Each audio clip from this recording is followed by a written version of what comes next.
Dari hasil rapor bisa nanti akan dijelaskan secara detail oleh Bapak Jaksa Agung. Dalam kurun waktu setelah dibentuknya DES sejak bulan 10 hingga saat ini lebih kurang 3 bulan, DES telah berhasil menyelamatkan kerugian negara lebih kurang 6,7 triliun. Dan sekalian, pada hari ini DES Koordinasi Pencegahan dan Pemberantasan Korupsi dan Perbaikan Tata Kelola serta DES Koordinasi Penerimaan Devisa Negara telah melaksanakan rapat koordinasi terkait dengan evaluasi dan capaian target dengan leading sektor Bapak Jaksa Agung, bahwa rapor pada kali ini diikuti oleh unsur pemerintah yang terkait dengan DES pencegahan dan pemberantasan korupsi dan penerimaan devisa negara yang terdiri dari Menko Polhukam, kemudian dari Jaksa Agung dan jajaran, kemudian dari unsur Polri, KPK, BPKP, kemudian OJK dan BPK, begitu, Kementerian SDM, Kementerian Komdigi, Kementerian Investasi dan BKPM, Kantor Staf Kepresidenan, Kantor Komunikasi Kepresidenan, dan PPATK. Dari hasil paparan capaian dan evaluasi, kita wajib memberikan apresiasi kepada Jaksa Agung dan jajaran yang telah bekerja keras untuk mewujudkan visi Astacita Butir ke-7 Bapak Presiden Prabowo Subianto, yang salah satunya adalah dalam hal pencegahan dan pemberantasan korupsi, dengan bisa membuat gebrakan sejak DES ini dibentuk pada bulan 10 Oktober dengan hasil yang sangat spektakuler yang nanti akan dipaparkan oleh Jaksa Agung. Rapat koordinasi kali ini di samping membahas capaian dari DES yang dipimpin oleh atau dengan leading sektor Jaksa Agung, sekaligus juga membahas strategi untuk memperkuat tata kelola pemerintahan, meminimalkan kebocoran anggaran, begitu, dan strategi untuk meningkatkan efektivitas di dalam penegakan hukum tindak pidana korupsi. Bapak Presiden, Bapak Prabowo Subianto, secara khusus memberikan arahan kepada DES bahwa untuk memastikan bahwa seluruh proses penegakan hukum, khususnya terhadap tindak pidana korupsi, harus betul-betul dijalankan dengan tegas dan tanpa ragu-ragu. Oleh karenanya, kami yang tergabung di dalam DES tindak pidana korupsi ingin menegakkan hukum atau punya komitmen di dalam penegakan hukum dengan memberikan efek jerah, tetapi juga memberikan solusi berupa perbaikan terhadap regulasi dan pencegahan yang dapat meminimalisir peluang terjadinya korupsi, sehingga hal tersebut akan semakin dapat memperkuat kapasitas institusi pemerintah yang menjadi agent of development atau agen utama pembangunan di negara ini. Intinya bahwa semua langkah atau strategi yang dijalankan ini harus berjalan dengan seimbang antara upaya pencegahan, penindakan, dan perbaikan regulasi dan tata kelola. Dari hasil rapat koordinasi hari ini menyepakati beberapa langkah yang harus dioptimalkan untuk ke depan, yang meliputi yang pertama, DES akan terus mendorong penggunaan teknologi digital seperti e-katalog, kemudian e-government di seluruh kementerian lembaga dan pemerintah daerah untuk mengurangi risiko-risiko atau peluang-peluang terjadinya korupsi. Yang kedua, fokus utama di dalam penanganan tindak pidana korupsi maupun pengembalian devisa negara adalah pada pemulihan aset hasil korupsi, khususnya berada di luar negeri, agar dana tersebut bisa kembali ke negara kita dan sepenuhnya digunakan untuk pembangunan nasional untuk kesejahteraan masyarakat.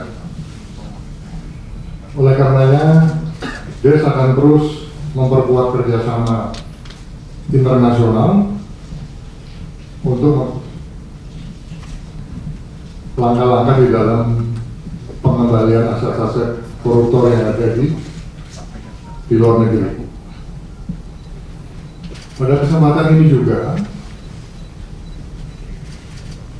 kami dari DES juga mohon dukungan gitu, dari media dan seluruh masyarakat untuk terus kita bersama mendukung upaya langkah-langkah yang dilakukan oleh pemerintah di dalam pemberantasan korupsi, termasuk di dalam menciptakan tata kelola pemerintahan yang semakin bersih, semakin transparan, sebagaimana visi Bapak Presiden Bapak Prabowo Subianto. Dari hasil rapor bisa nanti akan dijelaskan secara detail oleh Bapak Jasa Agung. Dalam kurun waktu setelah dibentuknya DES sejak bulan 10 hingga saat ini lebih kurang 3 bulan, DES telah berhasil menyelamatkan kerugian negara lebih kurang 6,7 triliun. Sebenarnya tadi ditampilkan di sini barang bukti uangnya itu, tapi karena ruang ini setelah diukur tidak cukup.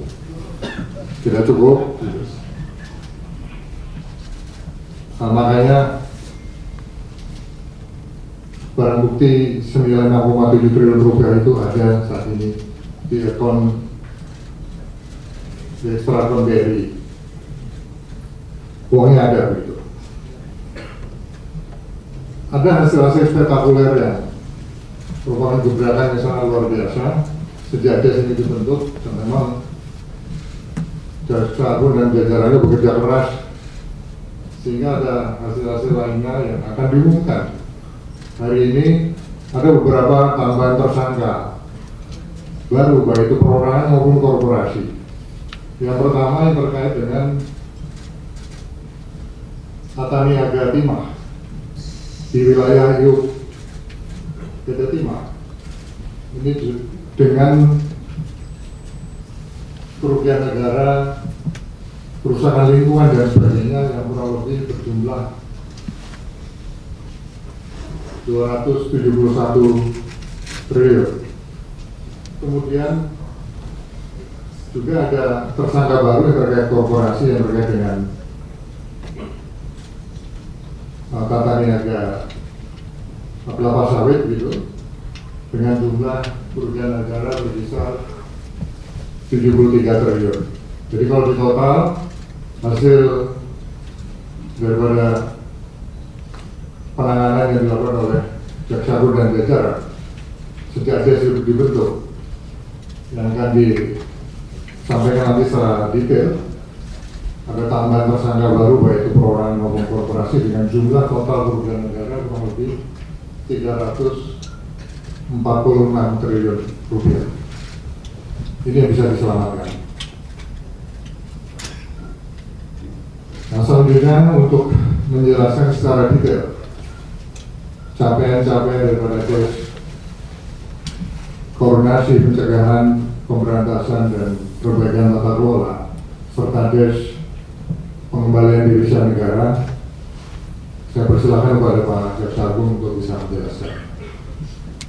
Teman sekalian, bahwa sebagaimana yang telah disampaikan oleh Pak Menko bahwa kejaksaan diberikan tanggung jawab sebagai leading sektor terhadap Des Koordinasi Pencegahan Korupsi dan Perbaikan Tata Kelola, serta yang kedua adalah Des Koordinasi Peningkatan Penerimaan Devisa. Jadi ada dua yang menjadi leading sektor kami. Kemudian memang secara teknis Des ini dibentuk dalam rangka untuk men-trigger, mempercepat pelaksanaan program-program prioritas pemerintah dan peningkatan koordinasi antar lembaga. Itu yang mendukung pelaksanaan ini dilaksanakan. Dan untuk teman-teman sebagai himbauan, mulai pelaksanaan hasil kinerja, capaian kinerja dimulai dari bulan tanggal 20 Oktober sampai 31 Desember 2024 untuk seluruh Indonesia. Jadi kami memang meminta untuk melakukan percepatan penanganan perkara di seluruh Indonesia. Yang pertama adalah penyidikan periode 20 Oktober sampai 31 Desember adalah 236 perkara penyelidikan. Kemudian untuk penyidikan 331 perkara, penuntutan 356 perkara, upaya hukum 150 perkara, kemudian pelaksanaan eksekusi 327 perkara, sehingga menghasilkan PNBP adalah 199 miliar. Itu dalam periode 20 Oktober sampai Desember. Kemudian penyitaan uang tunai rupiah sebanyak 5,7 triliun. Maka tadi disampaikan apabila barang buktinya disimpan di sini, yang pertama tentu tempat, yang kedua adalah keamanan, karena apabila bank menyerahkan kembali kepada kami untuk dipamerkan di sini, mohon maaf diperhatikan oleh teman-teman, hampir 1 hari harus menghitung ulangnya. Kemudian nanti kita kembalikan lagi, ini akan menghitung lagi. Dan ini memang mohon maaf jadi memakan waktu, tapi dana ini ya ada di ekstrakon BRI. Kemudian uang mata uang asingnya yang dikonvensi itu sekitar 920 miliar. Kemudian emas logam yang dikonvensi itu sekitar 84 miliar.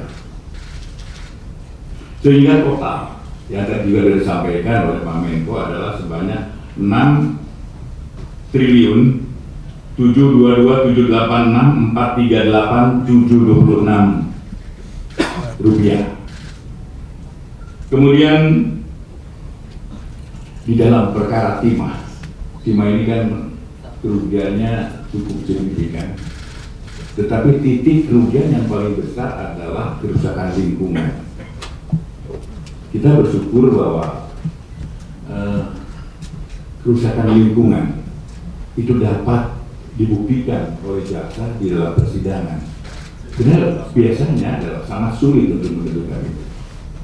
Dan kita bersyukur bahwa kerusakan lingkungan yang selama ini tidak tertanggulangi, ya, insya Allah dana ini apabila nanti bisa kita ambil dan kita sita, bisa digunakan untuk perbaikan lingkungan. Kalau teman-teman misalnya untuk timah, datanglah ke Bangka, lihat dari pesawat di bawah itu, begitu rusaknya lingkungan itu. Itulah insya Allah dengan dana-dana yang ada, apabila nanti dapat bisa dikembalikan, bisa untuk dikembalikan kepada pemerintah untuk perbaikan lingkungan akibat dari pertambangan ini. Dan dalam rangka itu kita menetapkan 5 korporasi perusahaan timah. Ada 5 korporasi yang akan kami jadikan dan hari ini akan diumumkan. Ya, perkaranya hari ini diumumkan bahwa perkara ini dalam tahap penyidikan maksudnya, dan tahap penyidikan. Nanti Jampitsus yang akan menyampaikan. Yaitu yang pertama adalah PT RBT, yang kedua adalah PT SB, yang ketiga PT SIP, yang keempat PT TIN, dan yang kelima PT PIP. Tentang kerugiannya nanti mungkin akan diperjelas oleh Pak Jampitsus.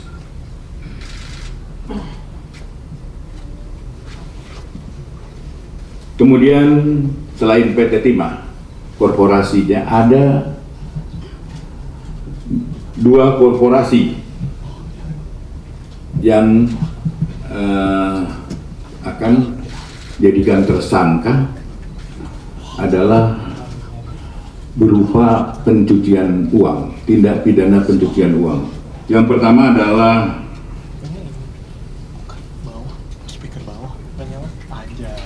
PT AL atau PT Alpaledo. Yang kedua PT MRM atau Motorado Mas.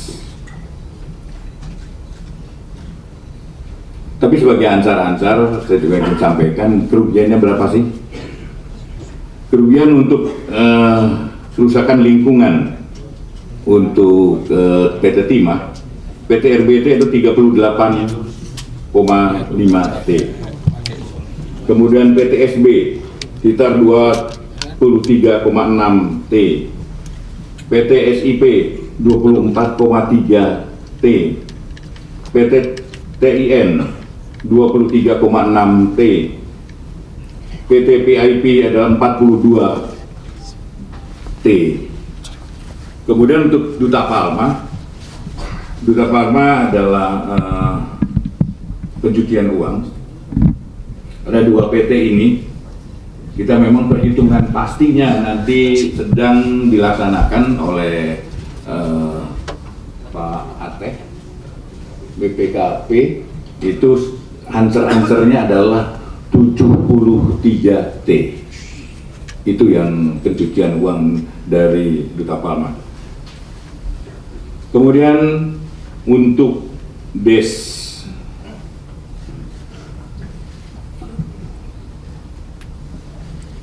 perbaikan tata kelola dan DES koordinasi peningkatan penerimaan devisa. Nanti saya minta Jam Datun untuk menyampaikan. Tetapi untuk sebelum melangkah ke DES yang kedua adalah saya minta Saudara Jampitsus untuk mengumumkan bahwa hari ini ada 7 korporasi yang dijadikan tersangka dan 1 tersangka adalah perorangan. Yang perorangan ini perlu teman-teman tahu, namanya CD, Direktur Utama Aset Pasifik. Siapa dan mengapanya nanti Pak Jampitsus menyampaikan. Silakan.